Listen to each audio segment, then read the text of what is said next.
Video ನೋಡ್ತಿರೋ ನನ್ನೆಲ್ಲ ಸ್ನೇಹಿತರಿಗೂ ನಮಸ್ಕಾರ.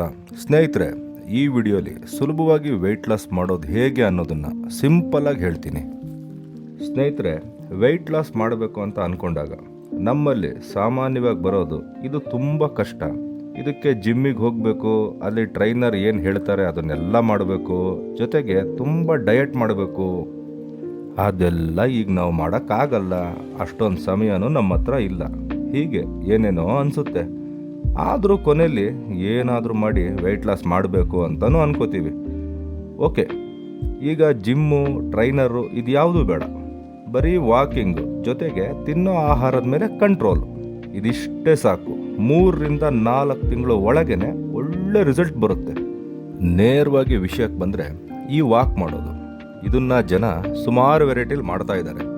ಊರ ಕತೆ ಎಲ್ಲ ಮಾತಾಡ್ಕೊಂಡು ನಡೆಯೋದು, ಇಲ್ಲ ರಾಜಕೀಯ ಮಾತಾಡೋದು, ಇನ್ನು ಏನೇನು ಥರ ವಾಕ್ ಮಾಡ್ತಾರೆ ಅನ್ನೋದು ನಿಮಗೂ ಗೊತ್ತಿರುತ್ತೆ. ಇದನ್ನು ಯಾವುದು ನಾವು ಮಾಡೋದು ಬೇಡ. ಸೀರಿಯಸ್ ಆಗಿ ಪ್ರತಿದಿನ ಬೆಳಗ್ಗೆ ಟೈಮಿಂಗ್ಸು ನಿಮಗೆ ಬಿಟ್ಟಿದ್ದು 1 ಅವರ್ ಅಥವಾ 1 ಅವರ್ 15 ಮಿನಿಟ್ಸು ಸ್ಪೀಡ್ ವಾಕ್ ಮಾಡಬೇಕು. ಈ 1 ಅವರ್ 15 ಮಿನಿಟ್ಸ್ ವಾಕ್ನಲ್ಲಿ ನೀವು 9,000-10,000 ಸ್ಟೆಪ್ಸ್ನ ಕವರ್ ಮಾಡಿರ್ತೀರ. ಹತ್ರ 7-8 ಕಿಲೋಮೀಟ್ರು ವಾಕ್ ಮಾಡಿರ್ತೀರ. ಇನ್ನು ಒಂದು 300-400 ಕ್ಯಾಲೋರೀಸ್ವರೆಗೂ ನಿಮ್ಮ ಈ ವಾಕ್ನಲ್ಲಿ ಬರ್ನ್ ಆಗಿರ್ತದೆ. ಇದೇ ರೂಟೀನ್ನ ಮಿನಿಮಮ್ ಒಂದು 3-4 ತಿಂಗಳು ಮಾಡಿದ್ರೆ ನಿಮ್ಮ ಬಾಡಿಲಾಗಿರೋ ಚೇಂಜಸ್ ನಿಮಗೆ ಕಾಣುತ್ತೆ. ಸರಿ, ಈಗ ತಲೆನೋವೇನೆಂದರೆ, ವಾಕಿಂಗಿಗೆ ಡೈಲಿ ಹೋಗೋ ರೀತಿ ಅಭ್ಯಾಸ ಮಾಡೋದು ಹೆಂಗೆ ಅಂತ ಅಲ್ವಾ?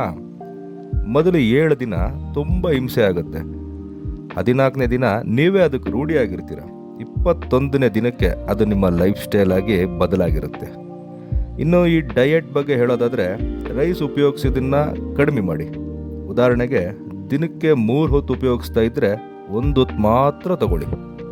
ಅದೂ ಹೊಟ್ಟೆ ತುಂಬ ಅಷ್ಟೇ, ಕುತ್ತಿಗೆ ತನಕ ಬೇಡ. ಪ್ರತಿನಿತ್ಯ ತಿಂಡಿ ಹೊಟ್ಟೆ ತುಂಬ ಮಾಡಿ. ಮಧ್ಯಾಹ್ನದ ಊಟ ತಿಂಡಿಗಿಂತ ಕಡಿಮೆ ಇರಲಿ, ರಾತ್ರಿ ಊಟ ಮಧ್ಯಾಹ್ನದ ಊಟಕ್ಕಿಂತ ಕಡಿಮೆ ಇರಲಿ. ಇದ್ರ ಜೊತೆಗೆ ಮಿನಿಮಮ್ 4-6 ಲೀಟ್ರು ನೀರನ್ನು ಕುಡಿಲೇಬೇಕು. ಹಸಿ ತರಕಾರಿ, ಹಣ್ಣು, ಬೇಯಿಸಿದ ಮೊಟ್ಟೆ ರಾತ್ರಿ ಊಟಕ್ಕೆ ಉತ್ತಮ. ತುಂಬ ಸಿಂಪಲ್ ಆಗಿರೋ ಇದನ್ನು ಮಾಡಿದ್ರೇ ಸಾಕು ವೆಯ್ಟ್ ಲಾಸ್ ಆಗೋಕ್ಕೆ. ಇದನ್ನೂ ಮಾಡೋಕ್ಕಾಗಲ್ಲ ಅಂದರೆ ವೆಯ್ಟ್ ಲಾಸ್ ಮಾಡೋ ಆಲೋಚನೆ ಬಿಟ್ಟು ತಿಕಾ ಮುಚ್ಕೊಂಡಿದ್ರು ಆಯಿತು ಅಂತ ಹೇಳಿ ಈ ವಿಡಿಯೋನ ಮುಗಿಸ್ತಾ ಇದ್ದೀನಿ. ಬಾಯ್.